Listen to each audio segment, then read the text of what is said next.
You know, there's one fear that affects your life much more than it seems. And most of the time, you don't even call it a fear. It's the fear of being yourself. It doesn't show up directly. You don't think, I'm afraid to be myself. It shows up differently. You hold yourself back, just a little. You choose your words carefully. You adjust, just a bit. You play a role, and it doesn't seem like a big deal. But if you look deeper, your whole life is built from these small adjustments. And at some point, you stop understanding where you are real and where you became what others expect. And let's be honest, you've felt this. When you want to say one thing, but say something else.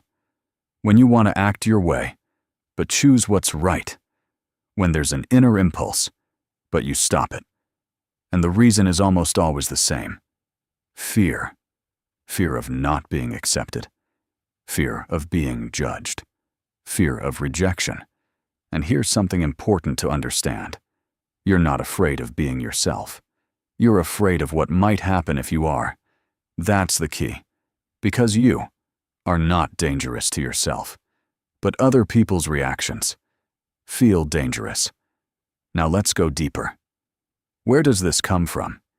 It doesn't just appear. It's formed over time, from childhood, when you're praised for being good and criticized for being inconvenient. When love feels conditional. If you're like this, you're accepted. If you're different, you're not. So you adapt to stay connected, to not lose approval. And it works when you're a child. But then you grow up, and the mechanism stays. You keep living, as if you still need permission to be yourself. And here's the key moment. You're not choosing who you are. You're choosing what is safe to be.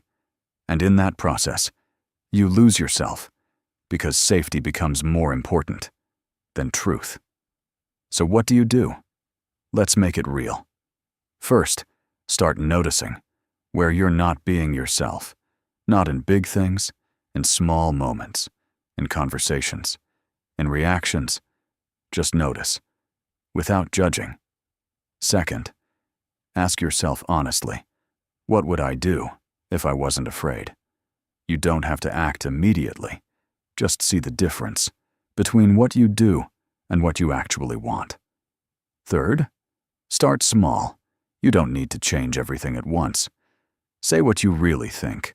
Disagree when you feel it. Choose what feels right to you, even if it's unfamiliar.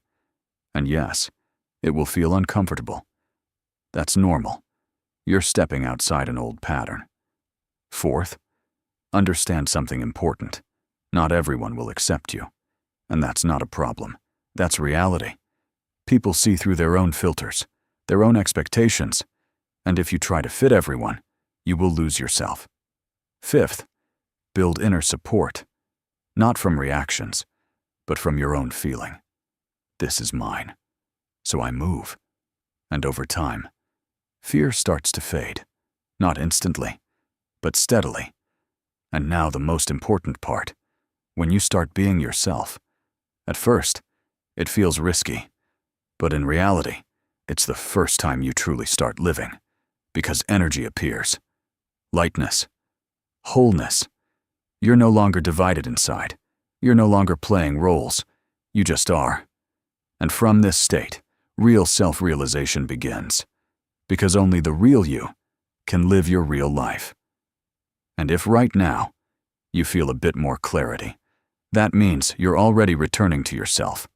And that's what matters most, because this is where your real life begins. If this resonates with you, make sure to subscribe, because this is where you start understanding yourself deeper.